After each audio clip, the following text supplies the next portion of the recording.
todos por venir. Cecilia, muchas gracias. Es un honor empezar la segunda temporada de este ciclo con un artista como Cecilia Todd. Va a ser difícil después equiparar lo que viene, pero vamos a hacer un gran esfuerzo. Eh, Cecilia es una gran exponente sin duda del canto venezolano, probablemente actualmente sea la mayor exponente de ese canto, que es un canto popular, ¿no? Vos interpretás el canto popular venezolano. ¿Qué sería interpretar el canto popular venezolano si es que uno puede definir de alguna manera ese canto? Bueno, primero buenas noches y gracias por haber venido a pesar de la lluvia. El canto popular. Bueno, la expresión más pura y más directa de nuestra cultura, de nuestras manifestaciones, y que está en peligro de extinción, yo diría, por lo menos en Venezuela, y supongo que pasa en muchos sitios, no porque no se haga, no porque no se esté creando, no porque la gente esté expresando sus sentimientos y su forma de ser y su ser, sino que, bueno, tenemos un avasallamiento, sufrimos de un avasallamiento a través de los medios de comunicación, de la música prefabricada, casi siempre fuera de nuestros países, ¿no? Entonces ese canto es muy importante, es necesario poner el granito de arena de cada uno de nosotros para que se mantenga y que la gente pueda seguir mostrando lo que es, como lo que somos como pueblo, como nación. Así que por suerte hay mucha gente apostando a esa expresión que seguimos siempre, además alimentándola, ¿no? Y creciendo por supuesto, con los nuevos compositores que van poniendo también su grano de arena con aportes nuevos, digamos, a través de los ritmos de la canción, de la instrumentación, de los arreglos, pero siempre tratando de expresar exactamente lo que expresa el pueblo venezolano. Y no solamente el pueblo venezolano, todos los pueblos, porque creo que no solamente en Latinoamérica, sino en el mundo se están perdiendo esas expresiones. Eso me imagino tiene que ver con lo que hoy en la radio te preguntaban acerca de la globalización y decías que tenía cosas buenas y cosas malas. Supongo que ese es uno de los aspectos negativos, ¿no? De la globalización, ¿no? Que el canto popular, supongo que no solo en Venezuela, ¿no? Sino en todas partes del mundo esté de alguna manera amenazado. ¿Qué hace una cantante como vos, que por otra parte milita, ¿no? La música de Venezuela para defender ese canto popular? Sí, es una militancia, realmente, porque estamos peleando con las grandes disqueras. Además, la globalización que tú dices, casualmente sale de un solo punto y se riega por el mundo. No es que yo estaría contenta, por ejemplo, si en Nueva York cantaran joropo venezolano, por ejemplo. No sucede. No sucede. O sea que la globalización siempre es de un punto hacia el resto de la humanidad. Pero sí, se transforma definitivamente en una militancia. Eso de la militancia recuerdo haber leído en alguna entrevista que te lo dijo Atahualpa Yupanqui cuando estuvo en tu casa en Caracas. ¿Recordás eso? ¿Cómo no? No, Contanos. casi me muero del susto porque Atahualpa estuvo en Caracas una vez. Y bueno, tuve la oportunidad de conocerlo y estuvimos juntos todos esos días que pasaron, una semana, 10 días, algo así. Y hicimos una amistad grande también con su representante, que era Luis Pujal. Entonces supimos supimos porque éramos un grupo, supimos que el avión donde ellos se tenían que regresar a Argentina, por alguna razón no salió, salía muy temprano en la mañana y lo pusieron el vuelo a las 12 de la noche. Entonces yo llamo a Luis al hotel y le digo que si quería lo íbamos a buscar y para que almorzáramos juntos. Lo que yo no me imaginé era que Atahualpa venía con él también, porque dije, bueno, Atahualpa debe estar descansando. Estaba de primero en la puerta del hotel, me acuerdo, con una camperita así doblada en el brazo, y entonces dije yo, ¿y ahora qué hago yo con este señor en mi casa? Porque Luis era una cosa, bueno, podíamos comer lo que fuera, improvisar, pero ya con Atahualpa era, decía yo, ¿no? Resulta que cuando me di cuenta estaba Atahualpa Yupanqui en mi casa. Y dice, esto no puede estar pasando. Y pasó. Y Luis muy emocionado porque me decía que tenía años trabajando con él y nunca lo había visto. Pidió un delantal a Atahualpa. Y dice, dime qué hago. Y yo, pero ¿cómo le voy a estar diciendo a Atahualpa que corte una cebolla? Bueno, eso hizo. Dame, yo te ayudo, yo corto la cebolla. Bueno, no queda, eso tienen que creérmelo. Es un problema de fe, porque no hay ni una foto, no hay nada que confirme eso, pero eso pasó. Y entonces, bueno, tuvimos un grupo muy pequeño, pero tuvimos el honor y el regalo de la vida de compartir con Atahualpa, porque él se sentó, por supuesto, en una mecedora, como corresponde, y todos sentados alrededor de él en el piso, oyéndolo conversar. Entonces ahí nos dijo eso, ¿no? Que hacer esta cosa que nosotros hacemos con nuestras músicas, que ya significa una postura frente a la vida, que no necesariamente uno tenía que militar en un partido político, por ejemplo, que ya esto era suficiente porque era eso, una militancia, y definitivamente creo que es así, que tenía razón, entre otras cosas, ¿no? Ese encuentro con Atahualpa, si no me equivoco, fue por los años 70, ¿no? Que eran los momentos en que vos empezabas también. ¿Cómo? 73, sí. En el 73 también es cuando llegas a Argentina, el mismo día que llega Perón a la Argentina, ¿verdad? Sí.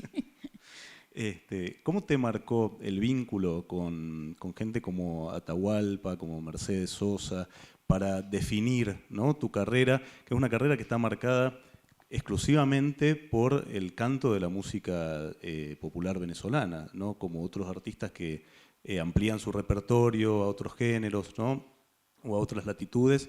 Vos te enfocaste directamente y especialmente en eso. Sí. Bueno, claro, conocer a estos personajes queridos y admirados, por supuesto que te marcan, en el caso de los dos, de ellos dos en especial, un poco eso, el amor hacia la tierra de uno, y que se puede, cómo no, y hacer un trabajo importante y marcar en el alma de la gente ese amor por lo que somos, ¿no? Entonces, por supuesto, eso fue sumamente importante, pero yo en realidad yo nunca decidí primero que iba a cantar, no decidí que me iba a dedicar a cantar, sino que la vida me fue llevando, y cuando me di cuenta ya estaba montada en el burro y no había manera de bajarse, ni quería bajarme. Pero lo que sí tuve claro, pero porque sí, era que quería cantar música venezolana. Y es lo que hago ya hace 46 años. Empecé muy pequeñita, por si acaso, los que empiezan a sacar la cuenta. Era una niña apenas, que empecé a cantar, no se rían que es verdad. Y Doy fe de una foto de Cecilia a los 5 años con un 4 en los brazos. sí, claro, no sabemos cómo sonaba el 4, pero estaba en un programa de televisión, o sea que sí. Ustedes saben que los niños imitan todo, y yo imitaba a mis hermanos, que eran muchos, antes que yo, había 5 por delante, y ellos tocaban 4. Yo te lo he contado otras veces, que el 4 en algún momento de la vida era una parte importantísima de todas las casas de los venezolanos. Estaba ahí, colgado en una pared. Algunos tocaban, otros no tocaban, llegaba alguien, pero siempre estaba ahí a la disposición de quien lo agarrara. Y entonces yo me imagino que ahí yo, imitando también, pues empecé a tocar a tocar 4. Que el primer 4, claro, mis hermanos tenían un 4, pero yo era tan chiquita que no me daba la mano. Entonces yo empecé que quería un 4 para mí. me compraron mi cuatro. Y yo no sé cuánto tiempo pasó, pero me lo robaron. Mi primer cuatro me lo robaron. Era el cuatro, una charrasca que teníamos, un güiro y unas maracas. Esos 3 instrumentos eran básicos. Y nos robaron las 3 cosas. Y yo vi al señor ladrón que se metió al jardín de la casa y lo vi cuando se lo llevaba. Y ahí empecé yo otra vez. Yo quiero mi cuatro, yo quiero mi cuatro. Por fastidio le compraron el cuatro a la niña. Y bueno, no sabía que después de tantos años iba a seguir. Y mi cuatro, ahí está. Por cierto, no lo traje. Somos inseparables, no lo traje.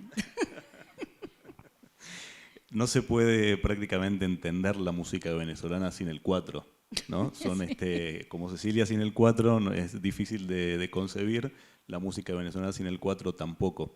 ¿Cómo se puede definir? ¿Se puede definir la música venezolana de alguna manera? Porque ese cuatro recorre ritmos desde todas las geografías de Venezuela, ¿no? Que van en todos los ritmos vinculados a las distintas geografías de ese país.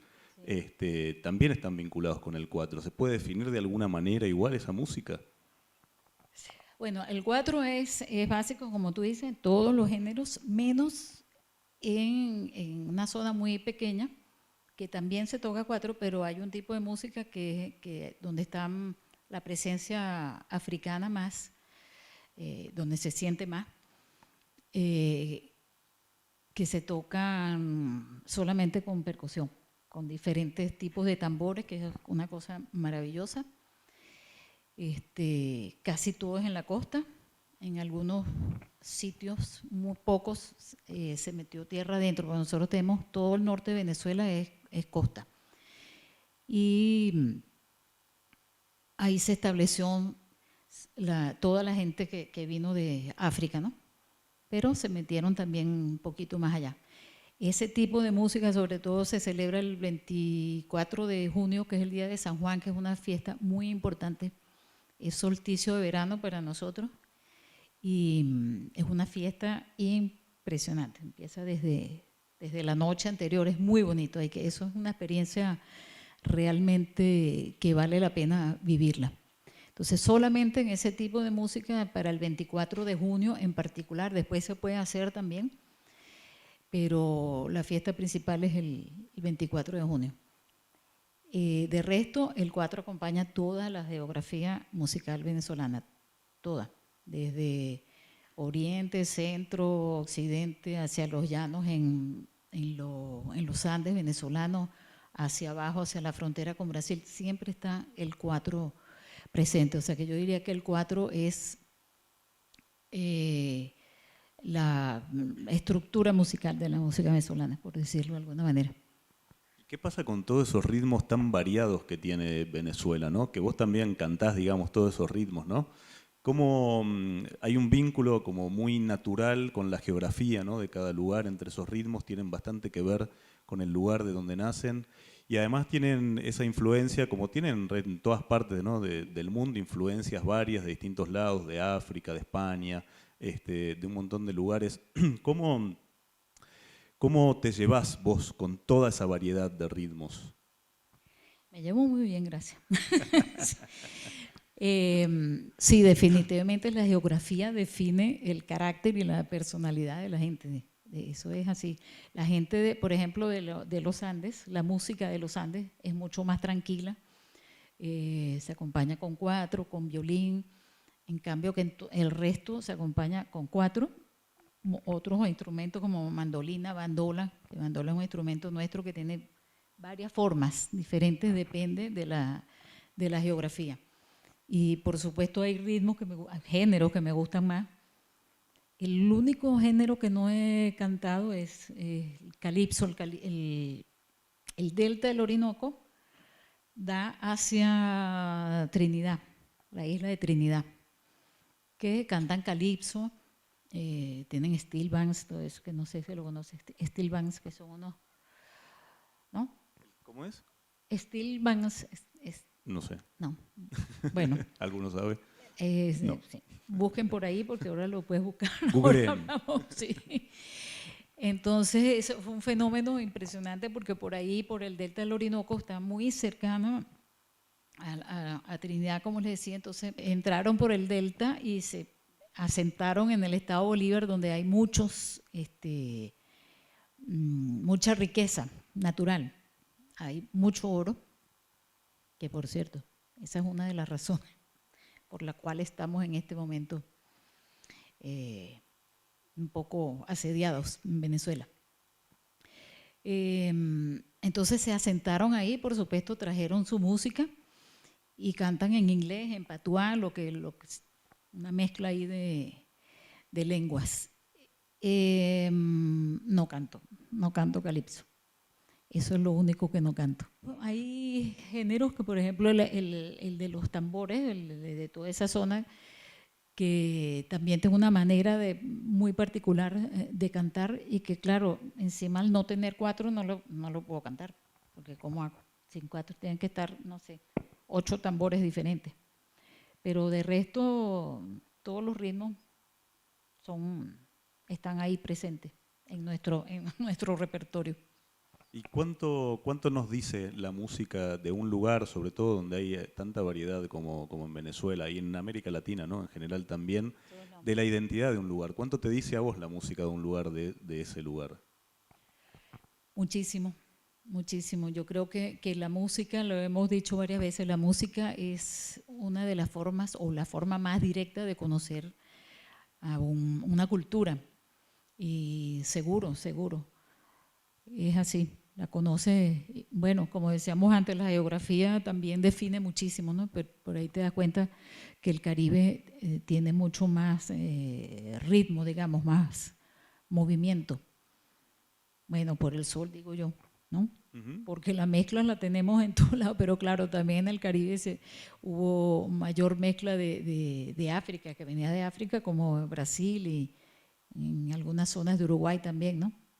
Y Perú, que tiene la música negra peruana, es maravillosa y es otra cosa que no tiene nada que ver con la música andina, el altiplano, pero sí, al oír, además te identifica, pues al oír, qué sé yo, un joropo, ya tú sabes que es del llano, no necesariamente del llano nada más, porque hay joropo en el oriente también, pero sí es la personalidad de un país, ya lo veis por la música.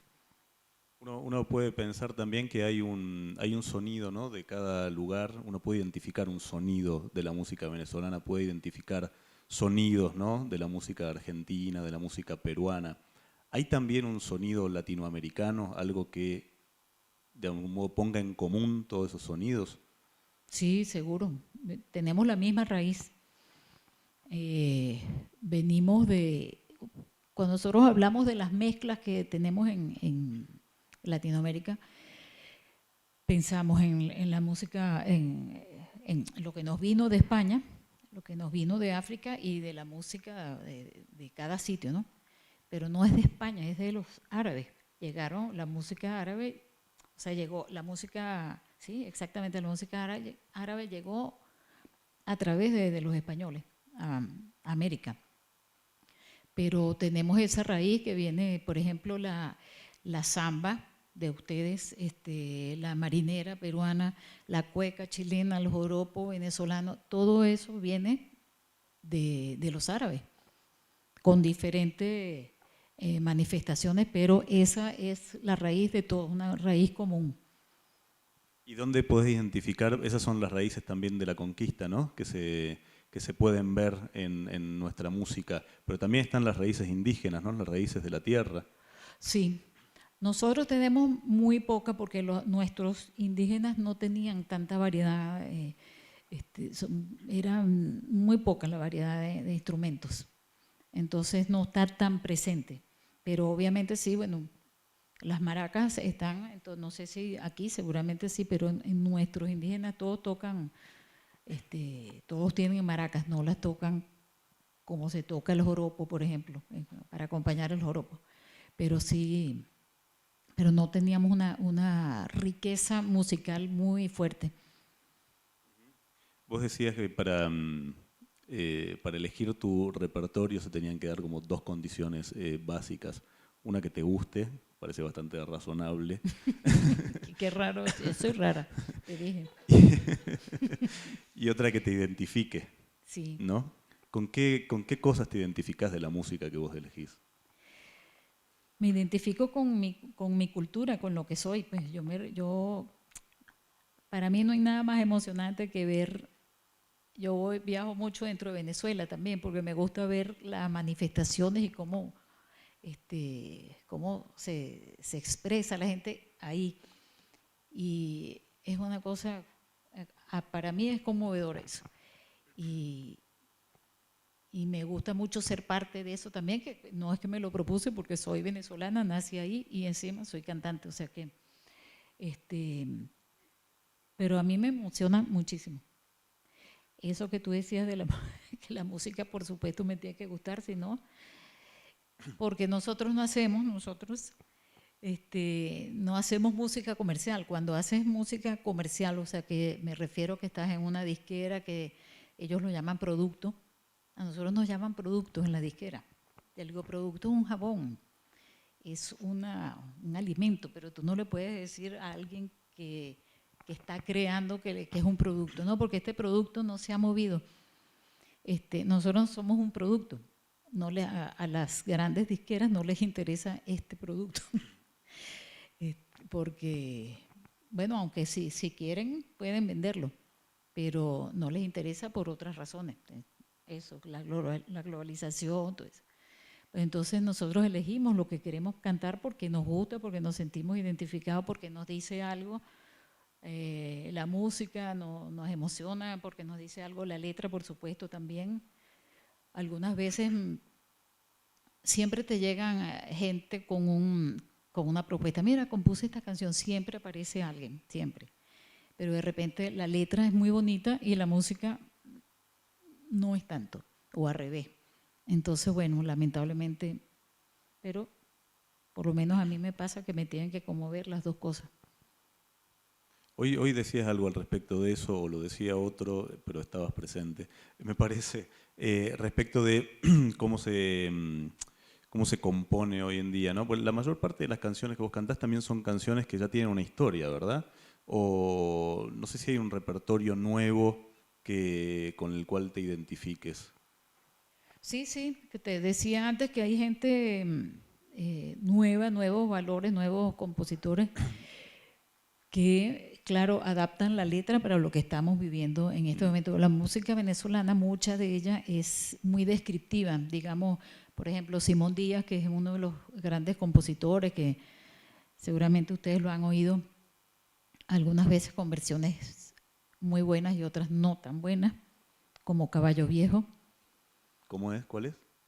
Cuando el amor llega así, de esta manera, bueno, resulta que todo el mundo conoce Caballo Viejo, por lo menos en Latinoamérica se conoce mucho y en España, pero por unas versiones que no son, porque, por ejemplo, un día en España, yo no canto Caballo Viejo porque lo canta todo el mundo, entonces le digo, ven, si todo el mundo lo canta, yo prefiero hacer algo que no lo cante tanta gente.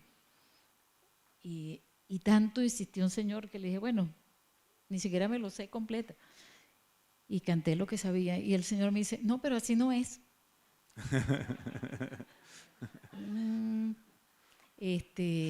Claro, él había oído la versión de Julio Iglesias. Por supuesto, le digo, no, lo que no es como lo hace. Que además lo había oído de otra versión de los Gypsy King, que ya la habían, y no hubo problema. Simón tuvo que demandar porque además registraron la canción como que era de ellos. Porque dirán, tú sabes, no, esos son latinoamericanos, no van a saber que nosotros grabamos esto.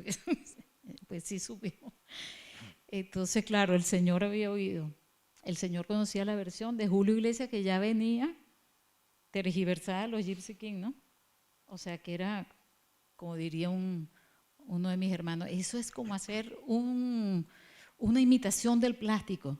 Es una cosa espantosa. El plástico ya es suficientemente feo como para que hagas una imitación del plástico. Ignoble, es un material ignoble para que hagas una copia. Entonces, imagínate, el señor me dijo que ese no era, que así no era. Le digo, no, así no es como la cantan ellos. ¿Por qué venía lo de Simón? ¿Por qué? Ya no me acuerdo. ¿Viste? Ay, qué suerte. Me alegro muchísimo. Hablemos de Después, paso del sentido del humor. Cecilia tiene muchísimo sentido del humor, pero la música venezolana también tiene mucho sentido del humor. ¿De dónde le viene eso? bueno, yo creo que eso es herencia andaluza. Creo yo, no sé. Ah, No, pero sí es verdad que tiene sentido del humor. sí, sí, hay muchas, sí. De hecho, hay un género que es de Caracas, que nosotros tenemos merengue que los dominicanos también tienen merengue, con ese nombre, pero no se parece en nada. Pero hay un tipo de merengue que se llama guasa, que es igual, pero la letra es humorística. Esa es la diferencia con el merengue del 5x8, que es lo que... Sí, aquí hay como dos músicos. Capaz hay más. ¿Ah? Quizás hay más, digo. Quizás hay más músicos, hay muchos músicos acá. Viste que hay muchísimos, hay varios. Ah, bueno, el merengue caraqueño, sí. Es en 5x8, que es un ritmo complicado, ¿no? Difícil. Pero no necesariamente tiene siempre letra humorística. El acidito que estaba cantando ahí, cuando salió el videito ese, muy bonito, por cierto, gracias. Estaba cantando Acidito, que es un merengue y no tiene letra humorística. Volvamos un poquito a tus comienzos también, ¿no? Antes mencionábamos a Atahualpa Yupanqui, que había llegado acá a la Argentina en el 73, justo cuando llega Perón, pocos meses antes también del golpe contra Salvador Allende en Chile. Hay una efervescencia política que marca el inicio, ¿no? También de tu carrera. ¿Eso determina también una elección, esa militancia de la que hablábamos antes a través de la música? Sí, seguro. Bueno, yo llegué aquí de casualidad porque realmente mis planes era irme a Brasil, a estudiar música en Brasil. Pero bueno, por circunstancias, terminé viniendo a Argentina a estudiar técnica vocal con Susana Nadich, que me lo habían recomendado mucho, Buenos Aires 8, que también los había conocido en Caracas. Entonces, pero yo llegué aquí, no sabía nada, nada de nada. Llegué en pleno invierno, no sé si era 16 o 19 de junio, cuando llegó Perón. El 16 creo que es. 16 de junio. No nos encontramos porque yo vine por el norte, así que no nos encontramos de casualidad. Pero no tenía ni idea, no tenía la más remota idea.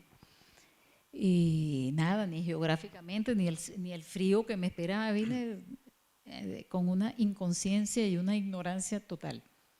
Y llegué acá y me encontré con un país en efervescencia. Yo nunca había ido a una marcha en Caracas, por ejemplo, una manifestación, que no son como las de acá, por lo menos en aquellos tiempos, ¿no? Entonces, para mí era todo, cuando yo llegué, todo era una novedad, todo, absolutamente todo. Yo había tenido un sueño que cuando llegué a Buenos Aires me di cuenta que era San Telmo, una cosa insólita. Yo soñé que venía volando por encima de una ciudad, un pedazo, unas calles, una cosa bellísima que me encontraron oyendo a Piazzolla. Y cuando, una cosa loca, ¿no? No sé si hay algún psicólogo aquí que me pueda, que nos saque cuenta y no me diga qué significa, pero bueno. Cuando llegué a San Telmo, conocí San Telmo, decía, yo no puedo creer, fue el sueño que yo tuve, igualito, las mismas calles, y eso me acompañó. En ese sueño me acompañó Piazzolla. Ahí me di cuenta de lo descriptiva que puede ser una música, porque para mí la música de Piazzolla, dije, esto es Piazzolla, no solamente esto es el sueño que yo tuve, sino que esto que estoy viendo aquí en esta es Piazzolla. Y bueno, inmediatamente, como tú dices, pasó yo llegué en junio, ahí mismo fue lamentablemente lo de Allende. Y a mí me impactó por muchísimas razones. Primero, por el acontecimiento, yo me acuerdo el día que ganó Allende, que fue, por lo menos entre nosotros, nuestro grupo, fue una fiesta, como fue para tanta y tanta gente, no solamente en Latinoamérica. Y bueno, estuvimos pendientes de todo el proceso, 2 días, 3 días, esperando con aquella emoción. Y de repente pasó lo que pasó y fue una cosa impresionante. A mí eso me marcó muchísimo. No solamente, como decía, por el acontecimiento en sí, sino porque todo lo que vivía aquí, eso fue increíble. Porque el mismo 11 de septiembre todo el mundo salió a la calle y a mí me agarró justo en el Congreso. Cuando me di cuenta estaba con los amigos que andaban arriba en las escalinatas del Congreso, ahí estábamos nosotros, no nos podíamos mover. ¿Cómo llegamos ahí? No sé. Pero todo eso a mí me impactó muchísimo, porque nunca había visto eso y además íbamos caminando y toda la gente en los balcones, en los edificios se asomaban y gritaban y la gente lloraba. Así que para mí eso fue una cosa. Y ahí me di cuenta que existía otra, porque nosotros somos diferentes, porque el Caribe es una cosa especial. Nosotros somos, para bien y para mal, somos una fiesta y no siempre se puede festejar, pero siempre estamos por allá arriba, ¿no? Siempre es un bailongo y resulta que no siempre es así. Y al llegar aquí y ver eso fue fuerte, pero me abrió la cabeza totalmente, eso fue definitorio, digamos. Un poco estás diciendo ahí también el modo en que te empieza a nutrir en aquel momento, ¿no? Empezar a formar parte también de una comunidad de músicos latinoamericana, una comunidad diversa y comprometida, por otra parte, ¿no? Que va de Atahualpa, de Piazzolla, a Chico Buarque, a Silvio. ¿Cómo en todos estos años, ¿no?, de carrera, de comienzo de carrera, ¿no? ¿Cómo te va nutriendo esa comunidad? Porque de algún modo parecería formar una comunidad. No, sí, es una comunidad. Bueno, eso, pero yo creo que eso le pasa a todo el mundo, ¿no? Porque la música forma parte importantísima de la vida de cualquier ser humano. Y yo creo que sin darnos cuenta, pues nos va marcando. Pero cuando tienes esa oportunidad de tenerlo de primera mano, es realmente asombroso. Porque aprendes mucho, aprendes muchísimo, mucho más de lo que… Fíjate que la primera vez que yo fui a Cuba fue en el 81, allá había un festival que era el Festival de Varadero, que era importantísimo. Por cierto, allá estuve la segunda vez que fui, compartimos con Alberto Cortés, que bueno, nos llegó hoy la triste noticia de su partida. Pero entonces decíamos a partir de esos festivales que no se quedaba, que lo más importante no era subirse a un escenario y cantar. Lo más importante era el compartir con los otros músicos que estaban allí. En el primer, fui 2 años seguidos al Festival de Varadero, en el primero estaban, por supuesto, todos los cubanos, todos, Silvio, Pablo, que debe estar hoy cantando, o ayer cantó en Buenos Aires, ¿no? Días, sí. Todos, Noel Nicola, Vicente Feliu, Iraquere, los Bambán, estaba todo el mundo cantando allí. Pero todos los invitados, estaba Piazzolla, estaba Serrat, Chico Buarque, todo eso. El tener ese contacto directo con ellos, yo decía, tenemos que hacer un encuentro con toda esta misma gente, pero sin cantar. Claro, porque entonces ya venía la hora de cantar, bueno, hay que enseriarse, ¿no? Pero ese compartir, no es que te sientes tampoco así, unos hablan de otros no, es el tú a tú, siempre salen en una guitarra, un cuatro, un lo que sea, y siempre terminas cantando, por supuesto, una cosa espontánea, pero eso es absolutamente maravilloso. Yo voy a rescatar esa idea, ese plan. El de hacer, pero sin música. El de juntarlos, pero claro, sin cantar. Claro, porque es molesta eso de tener que irse al escenario, nos interrumpe. No, pero es muy enriquecedor, eso es muy enriquecedor. Dices, ay, mira, esto se puede hacer, mira, ¿Y cómo te llevas con la diversidad musical argentina, con nuestra propia diversidad musical?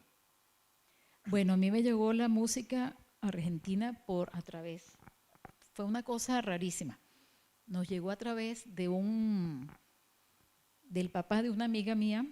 Él vino por razones X que no tenían nada que ver. Él tenía algo, él trabajaba en un hipódromo, una cosa así, o sea que no vino a través de, ¿no? Y llegó a Caracas y me regalaron esto. Y como sabía que a nosotros nos gustaba la música, entonces llegó con un disco con Mujeres Argentinas. Buenos Aires 8 con Piazzolla. Piazzolla. Lelutier, todo eso llegó al mismo tiempo. Atahualpa. Llegaron 5 discos que nos marcó la vida, creo que a todos, no solamente a nosotros, a todos ustedes, a toda Latinoamérica, a todo el mundo. Llegaron todos a la vez, los 5 discos. Entonces, fue una cosa impresionante porque fue tan fuerte. Nosotros nos reuníamos los fines de semana solamente a oír esos discos. Pasamos sábado y domingo con los amigos oyendo esos discos. Había llegado antes, un poquito antes había llegado Serrat. Había llegado, quiero decir, una amiga, igual le llevaron un disco de Serrat y también ya nos habíamos fanatizado, ¿no? Con Serrat, mira, inmediatamente llegaron todos estos que... Entonces, ahí empecé a oír música argentina. Me acuerdo la primera canción que oí de Mercedes fue Juana Zurduy, de ese disco maravilloso. Y por ahí pues se fue colando la música. Fue Facundo también. Esa vez no llegó un disco de Facundo, pero Facundo sí fue, Facundo Cabral fue en esa época, así que... Y llegaron también los chilenos, un poco después, por lo menos para nuestras vidas. Llegaron los Inti, Quilapayún, ¿cómo se llamaba? Bueno, Víctor, por supuesto, Víctor Jara, que lo conocimos también cuando fue y compartimos muchísimo con él, muchísimo, muchísimo. Y él cantó, recuerdo, el 14 de julio del 72. Y de repente me llama por teléfono, me dice, te llaman. Y era Víctor invitándome a cantar con él. Y yo no era nadie, o sea, nada. Invitándome a cantar con él en su concierto de ese día. De ahí sí doy fe porque tengo una foto. Pero yo era chiquita, estaba aterrorizada. Y él con esa humildad y esa generosidad me invitó a cantar con él porque habíamos estado reunidos cantando y a él le gustó. Y bueno. No me parece casual que la mayoría de los músicos que mencionaste recién, desde Mercedes, pero con Juana Zurduy, Víctor Jara, etcétera, una lista de músicos que asumieron un compromiso fuerte con el canto, ¿no? Un compromiso transformador también con el canto. ¿Sí? Y vos también, defendiendo, ¿no?, el folclore y la música popular venezolana, asumís ese compromiso. ¿Cuánto puede hacer la música por nosotros en América Latina? Muchísimo.